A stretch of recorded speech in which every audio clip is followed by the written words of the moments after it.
मेरा शर्ट देख के आपको लग रहा होगा मैं गोवा जा रहा हूँ, बट एक्चुअल में हमारा आज का प्लान पावनाले का था। बट उससे पहले आज हाफ डे ऑफिस रहता है, उतने में पीसी क्लीन करके मैं अपना काम कर ही रहा रहता हूँ कि आजकल 1 डे के ट्रिप के लिए 4.5 दिनों की बैग लाती है। फिर जिम जाम सिल्क और काम को रैप अप करते ही हमारा आज का लंच ऑफिस में पार्सल मंगवाते हैं। बट फिर मुझे लगा खाना तो खा लिया है, अब जाने से पहले फ्रेश हो लेता हूँ। बट इतने जल्दी कहाँ, आज हम उस टाइम पे निकले जिस टाइम पे हमें वहाँ पहुंचना था। और यकीन मानो मोनिश ने तो अपनी पूरी नींद कंप्लीट कर दी। फॉर्चुनेटली कार आ जाती है और हम निकल पड़ते अपनी रोड ट्रिप के लिए। बट अगर गौर से देखोगे काजल की आंखों में साफ दिख रहा था कि उसे आना है, इसलिए बाद में अपना प्लान डिच करके वो भी हमारे साथ ज्वाइन कर देती है। और उसके आने से ट्रिप में सही में जान आ गई। उतने में ब्रेक के तौर पर मैकडी से बर्गर उठा के हम कंटिन्यू करते हैं हमारी रोड ट्रिप। खैर पावनाले का तो सनसेट नहीं देख पाए, पर इस कार वाले सनसेट ने आंचल के स्किल्स बाहर फूट के उछले। एंड गेस व्हाट, उसी बीच मेरे मम्मी का मैसेज आता है, शिवा 100K झाले तुझे। और उसी खुशी के साथ हम सारे झूम उठते हैं। वो कहते हैं ना, खुशियां बांटने से बढ़ती है। आज देख भी लिया। और फिर कार की टंकी फुल करके हम अपनी टंकी फुल करने के लिए फूड मॉल पे रुकते हैं। पर मुझे क्या पता था कि इस टंकी फुल करने के चक्कर में मेरा प्रेशर बढ़ जाएगा। और यार सच बता रहा हूँ, दुनिया की सबसे सुकूनदायक जगह है ये। तो आखिरकार मेरा प्रेशर कम होने के बाद हम जैसे नजारा देखते हैं, हमारी आंखें खुली और ठंड की वजह से मुंह बंद ही रहता है। यकीन मानो ये पनीर की सब्जी भी 2 मिनट में ठंड हो गई। बट यार द हार्डेस्ट पार्ट इज ये ढूंढना कि हमारा टेंट है कौन सा। हमें बस ये डर था कि कुछ गलत ना दिख जाए। और फिर हम सारे एक ही टेंट में ऊनो खेलना शुरू कर देते हैं। तो क्योंकि हमारे सारे एक्टिविटीज जैसे बारबेक्यू, बॉनफायर और डीजे मिस हुआ रहता है, हम निकल पड़ते दूसरों का कैंप क्रैश करने में। बट क्योंकि हमें पूरी नाइट निकालनी थी कि हमारी मुलाकात इन 2 जनाब से होती है। महेश और अजीत से फ्रेंडशिप करने में 2 मिनट का टाइम भी नहीं लगा। बट मानना पड़ेगा, अजीत जी की शायरी तो बहुत ही डीप थी। और रास्ते में हमें लाइव म्यूजिक सेशन मिलता है। एंड ट्रस्ट मी, काजल और मोनिश सच में बहुत क्रेजी यार। हमारे 100K सब्सक्राइबर्स की खुशी बांटने के लिए मोनिश ने उस सिंगर को कन्विंस किया। मैंने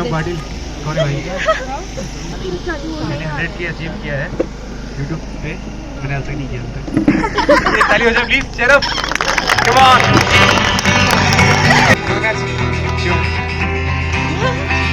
चलो इसी बात पे थोड़ा सा रेट्रो हो जाए। और यार ये देखकर बहुत ओवरवेलम फील हुआ। बट इसी के साथ ठंड भी बढ़ गई थी, इसलिए हमने सोचा रात के 3 बजे बैडमिंटन खेलते हैं। और फिर लगभग आधा घंटा खेलने के बाद हम निकल पड़ते लेक की ओर, जहां मोनिश अपने नाइट फोटोग्राफी स्किल्स दिखाने में बिजी हो गया। बट यार सुबह के 4 बजे लेक के पास कितनी ठंड होगी ये आप इमेजिन ही कर सकते हो। इसलिए हम निकल आए ऊपर 1 घंटा सोने के लिए। तो सुबह काजल की मचमच के साथ मैं जैसे उठता हूँ, ये व्यू देखकर मेरी आंखें खुली की खुली रह जाती है। पर खैर मोनिश के लिए व्यू जाए भाड़ में, हमें तो अपनी नींद प्यारी है। तो फिर उसे कैसे जैसे उठाकर फ्रेश होकर हम डिसाइड करते हैं कि लेक की ओर जाते हैं सनराइज देखने के लिए। क्योंकि ब्रेकफास्ट के लिए टाइम होता है, काजल अपने स्केच और हम सारे लड़के अपने चाइल्डहुड स्टोन स्किपिंग वाले गेम में इंटू हो जाते हैं। और फ्लैट स्टोन ढूंढने के चक्कर में मुझे ये लेयर वाला स्टोन मिलता है। उतने में ब्रेकफास्ट के लिए हम ऊपर जाते ही है कि आज मैंने पार्शियल आर्किटेक्ट चाय वाले का रोल निभाया। और इस चाय के साथ महेश और अजीत से मिलने भी गया। फिर इस टेस्टी पोहा के साथ मैंने अपना चाय का दूसरा राउंड भी क्लियर किया। तो फाइनली पेट पूजा के बाद विस्पर चैलेंज और उनो के 2 से 3 गेम करने के बाद हम निकलते हैं हमारे ऑफिस की फैक्ट्री की ओर। बाय द वे, जब तक मैं घर पहुंचता हूँ तब तक हमारे 100K स्पेशल Q&A के लिए कमेंट्स में क्वेश्चन डालना मत भूलना। तब तक हमेशा की तरह like, share and subscribe to our channel and wish you very happy new year.